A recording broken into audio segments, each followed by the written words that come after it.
Income method या इसे हम हिंदी में आय विधि कहते हैं। आय विधि के अनुसार डोमेस्टिक इनकम होता क्या है? देखिए, डोमेस्टिक इनकम जो होता है ये कुल कारक आयों का योगफल होता है।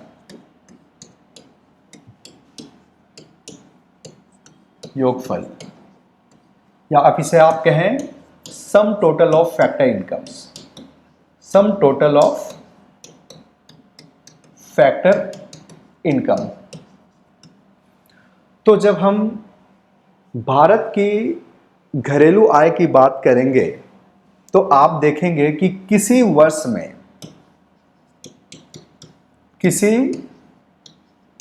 में भारत के अंदर, यानी अगर हम ये इंडिया का मैप को इस तरीके से अगर हम लोग लेते हैं, मैप मेरा सही नहीं है, इसको हम लोग जस्ट समझने के लिए, देखिए ये इंडिया है सपोज कर लीजिए, और हमें भारत का घरेलू आय को मापना है आय विधि से।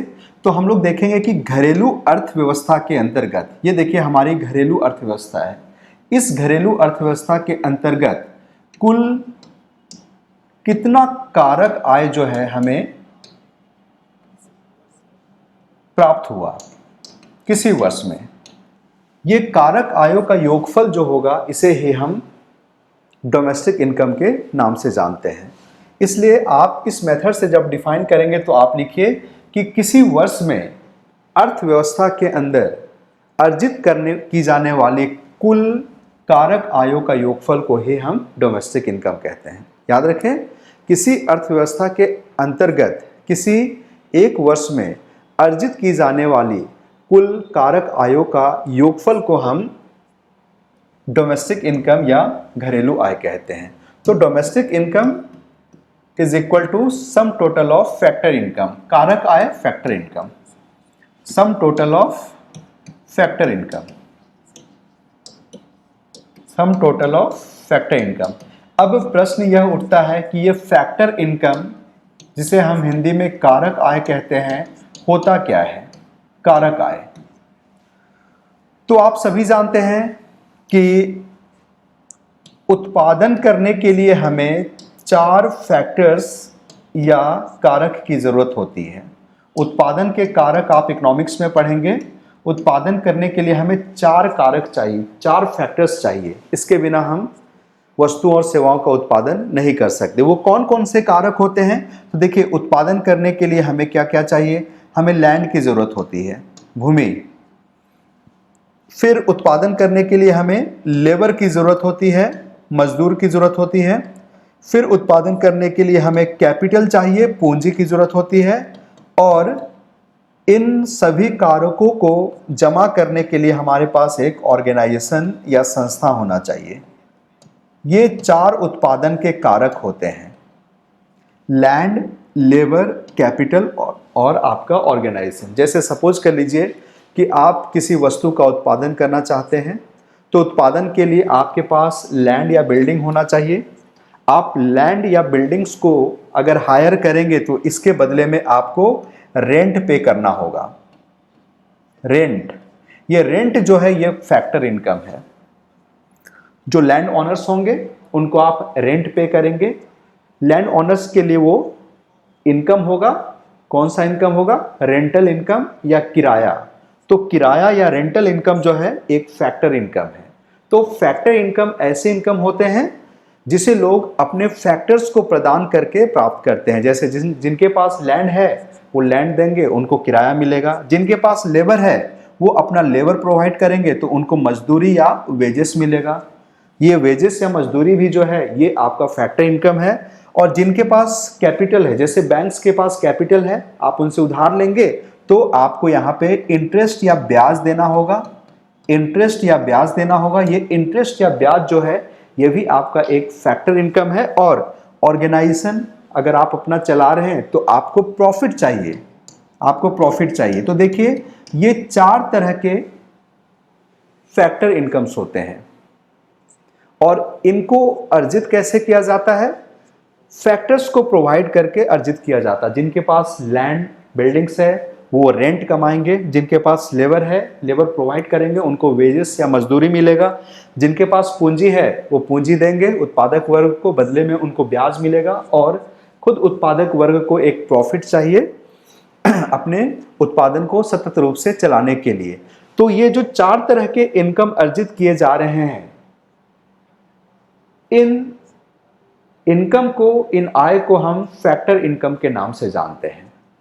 तो एक वर्ष के अंदर किसी अर्थव्यवस्था में कितना कारक आय का अर्जन किया गया, रेंट के रूप में, वेजेस के रूप में, इंटरेस्ट के रूप में और प्रॉफिट के रूप में, इनका कुल योगफल जो है वो आपका डोमेस्टिक इनकम कहलाता है। तो जब मैं आपसे ये कह रहा हूं कि घरेलू आय जो है कुल कारक आयों का योगफल होता है, तो आप इसे और विस्तार से लिख सकते हैं। क्योंकि कारक आय में 4 तरह के कारक आय आते हैं। इसमें पहला कारक आय जो है वो आपका, मान लीजिए लिखें आप वेजेस, दूसरा रेंट, तीसरा इंटरेस्ट और चौथा आपका प्रॉफिट।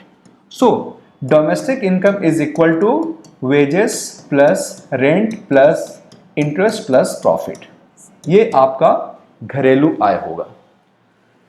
तो जब आप इस विधि का उपयोग कर घरेलू आय को मापते हैं, तो आप यहां पे देखिए कि आपको किस तरह के आय को कंसीडर करना है। आपको केवल फैक्टर इनकम को कंसीडर करना है। और फैक्टर इनकम्स में 4 तरह के इनकम्स होते हैं। जितने भी वेजेस कमाए जाते हैं, चाहे कैश में कमाए जाएंगे, काइंड में कमाए जाएंगे, किसी भी तरह का वेजेस होगा, मजदूरी होगा, आप रखेंगे। रेंटल इनकम इसमें रखा जाता है, ब्याज रखा जाता है और प्रॉफिट को रखा जाता है। इन सभी का योगफल जो है वो हमें डोमेस्टिक इनकम बताता है। तो इस तरीके से आप डोमेस्टिक इनकम की गणना करते हैं।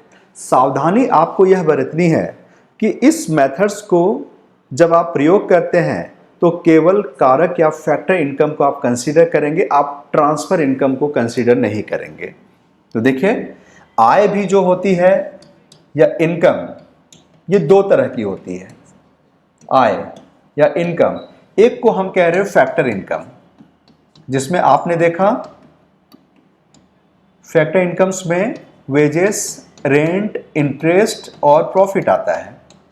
लोग इन्हीं 4 रूपों में अपने इनकम को अर्जित करते हैं। या तो वे वेजेस कमा रहे हैं, या रेंट कमा रहे हैं, या इंटरेस्ट कमा रहे हैं, या प्रॉफिट कमा रहे हैं। एक दूसरा वर्ग इनकम का है जिसे हम ट्रांसफर इनकम कहते हैं। ट्रांसफर इनकम, आपको ट्रांसफर इनकम को शामिल नहीं करना है घरेलू आय की गणना में। ट्रांसफर इनकम जो है वो चैरिटी के रूप में, गिफ्ट के रूप में, सब्सिडी के रूप में हमें प्राप्त होते हैं। उसके लिए आपको किसी भी तरह की फैक्टर सर्विसेज को प्रोवाइड करना नहीं होता है। जैसा कि आपने यहाँ पे देखा कि फैक्टर इनकम को प्राप्त करने के लिए आपको फैक्टर सर्विसेज प्रोवाइड करने होंगे। आपको वेजेस तब मिलेगा जब आप अपना लेबर प्रदान करते हैं। आपको रेंटल इनकम तभी मिलेगा जब आप अपना लैंड या बिल्डिंग्स किसी उत्पादक वर्ग को देते हैं। या फिर आपको इंटरेस्ट मिलेगा तब जब आप कैपिटल प्रदान करते हैं। तो फैक्टर इनकम्स को अर्न करने के लिए आपको फैक्टर सर्विसेज को प्रोवाइड करना होगा। ये बायलैटरल होते हैं। जब आप इन सर्विसेज को प्रोवाइड करते हैं तभी जाकर आपको वो इनकम मिलता है। जबकि ट्रांसफर इनकम जो है, इसे प्राप्त करने के लिए, ट्रांसफर इनकम को प्राप्त करने के लिए आपको किसी भी तरह की फैक्टर सर्विसेज को प्रोवाइड करने की जरूरत नहीं है। ये यूनिलैटरल होते हैं, एक तरफा इनकम होता है, जिसे हम या तो गिफ्ट के रूप में, उपहार के रूप में, या मदद के रूप में, चैरिटी के रूप में, या सब्सिडी के रूप में हम सरकार से, अपने दोस्तों से या अपने गार्जियन से हम प्राप्त करते हैं। ऐसे ट्रांसफ़र इनकम को, जिसके लिए हमें किसी भी तरह की फैक्टर सर्विसेज को प्रोवाइड करने की ज़रूरत नहीं पड़ी है, उसे हम कंसीडर नहीं करेंगे। आपको यह सावधानी को याद रखना है। इसलिए मैंने यहाँ पे लिखा है कि डोमेस्टिक इनकम जो होता है ये फैक्टर इनकम का कुल योगफल होता है, और इसमें ट्रांसफ़र इनकम जो एक तरफा इनकम होते हैं उसे शामिल नहीं किया जाता है। पहली सावधानी। दूसरी सावधानी आपको याद रखना है कि इसमें किसी भी तरह के इलीगल इनकम्स को कंसीडर नहीं किया जाता है। कई लोग गलत काम करके गैर कानूनी तरीकों से पैसे कमाते हैं। इलीगल इनकम्स जो है वो डोमेस्टिक इनकम का पार्ट नहीं होता है। और फिर आप याद रखें कि जो ब्लैक मनी होते हैं, आप लोग सभी जानते हैं कि ब्लैक मनी हमारे इनकम का वह भाग होता है जिस पर हम सरकार को किसी भी तरह का टैक्स नहीं पे करते हैं और हम ऐसे इनकम को सरकार से छुपा कर रखते हैं। तो ऐसे ब्लैक मनी जो होते हैं वह भी डोमेस्टिक इनकम का हिस्सा नहीं होता है। तो बहुत ही एक सिंपल मेथड है। किसी भी अर्थव्यवस्था की अगर आपको घरेलू आय जाननी होती है इस मेथड्स के द्वारा, तो आप देखेंगे कि उस घरेलू अर्थव्यवस्था में एक साल के अंतर्गत कितने कारक आयों का अर्जन किया गया है वेजेस, रेंट, इंटरेस्ट और प्रॉफिट के रूप में, और इनका योगफल ही हमें घरेलू आय के फिगर को बताता है। ये पहला मेथड है। तो इस मेथड से मैंने आपको डेफिनेशन भी बता दिया और इस मेथड से आप कैसे घरेलू आय की गणना करते हैं मैंने वो बताया, और साथ ही साथ इस मेथड को यूज करते समय आपको क्या सावधानी बरतनी है इसके बारे में मैंने आपको जानकारी दी। चलिए अब इसके बाद हम लोग जो सबसे इम्पॉर्टेंट मेथड है उसको हम लोग डिस्कस करेंगे। लेकिन उससे पहले मैं आपको बता दूं, आप किसी भी मेथड्स को यूज़ करते हैं घरेलू आय या राष्ट्रीय आय की गणना हेतु, तो आपको रिजल्ट जो है वो सेम ही मिलता है, एक बराबर ही मिलता है। ऐसा नहीं कि आय विधि से जो है रिजल्ट कुछ और आएगा, उत्पाद और एक्सपेंडिचर मेथड से रिजल्ट कुछ और ही आएगा। आप किसी भी मेथड्स को यूज करें, you will get the same result. आपके सामने सेम रिजल्ट होगा घरेलू आय और राष्ट्रीय आय का। आगे के वीडियो को देखने के लिए स्वच्छंद लर्निंग ऐप डाउनलोड करें।